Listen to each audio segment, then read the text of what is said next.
Individuality, the trademark of any artist, designer, or architect. Each desires a uniqueness to their creation, a quality that separates it from any other. Man naturally has this individuality, his fingerprint.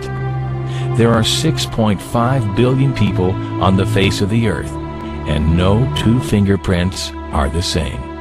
Everything we touch or make contact with is branded with a small expressed image revealing to all who see it who was there.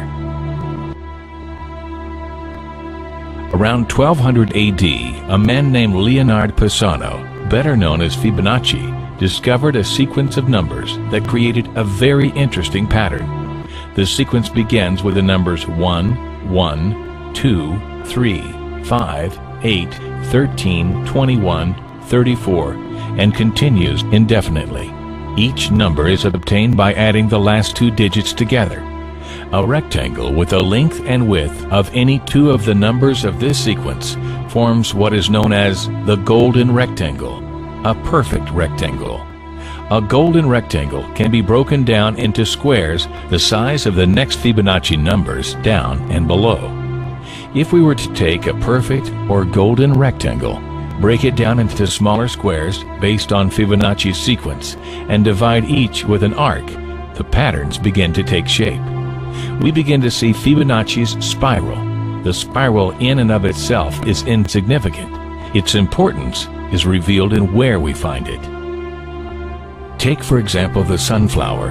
The display of its florets are in perfect spirals of 55, 34, and 21, the sequence of Fibonacci. The fruitlets of the pineapple create the same spiral based on the sequence. The pine cone does the same. As currents move through the ocean and the tide rolls onto the shore, the waves that bring in the tide curve into a spiral that can be mathematically diagrammed onto a plot at the points 1, 1, 2, 3, 5, 8, 13, 21, 34, and 55.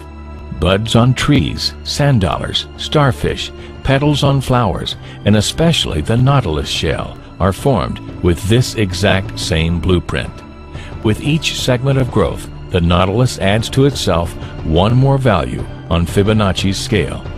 This blueprint can be seen around us on a small scale every day, but the greatest example of all is directly above our heads.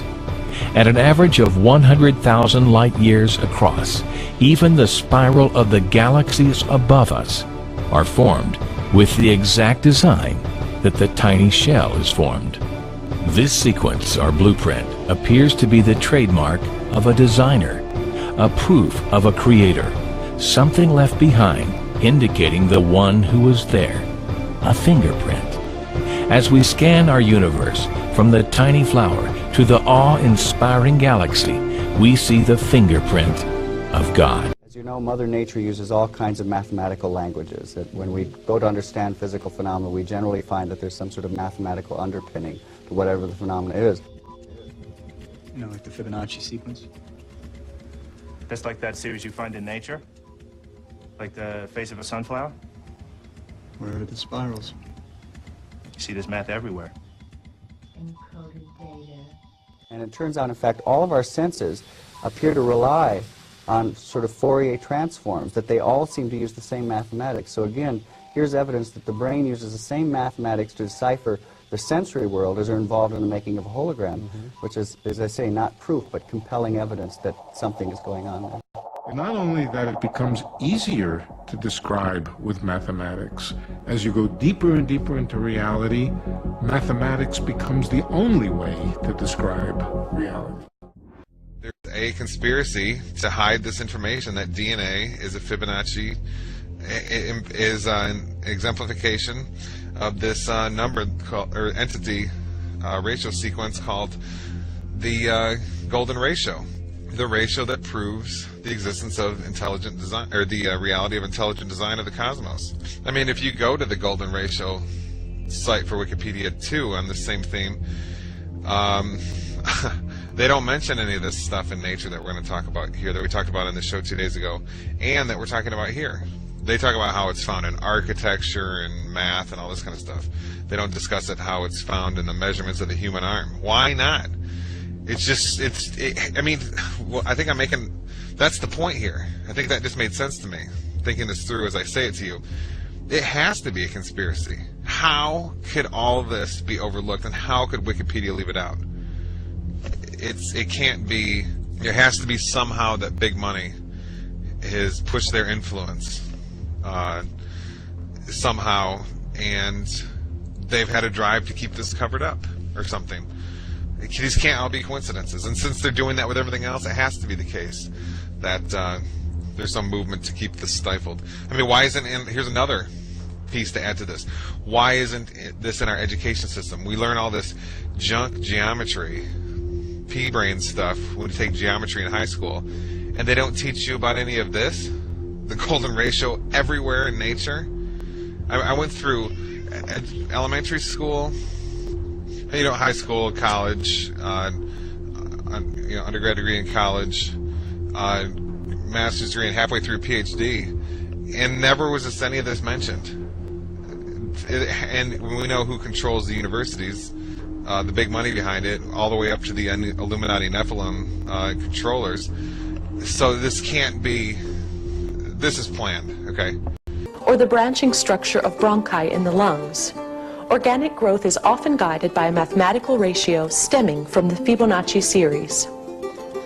As Fibonacci numbers increase, the proportion of two successive numbers becomes more and more similar. The ratio approaches but never reaches an infinite decimal beginning with the numbers 1.618. This ratio was given the name the divine proportion and was later called the golden mean. Eventually, it was given the abbreviation phi after the initial of the Greek sculptor Phidias, creator of the artwork on the Parthenon. As early as the Pythagorean school in 500 BC, the Greeks studied the ratio of phi and developed a method of constructing a rectangle with sides measuring 1 and phi.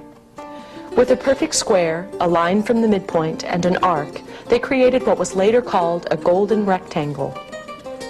The Greeks also found that if they removed the original square, what was left was itself a golden rectangle. The Greeks believed that the golden rectangle held a mathematical key to beauty, and they incorporated it into many designs. The most striking example may be the Parthenon, with most of its proportions based on golden rectangles. The Greeks were not the first to use the visual balance of phi in their architecture.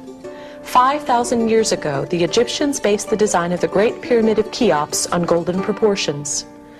This measurement may not have been intentional, but it reinforces the belief that phi holds some universal aesthetic appeal.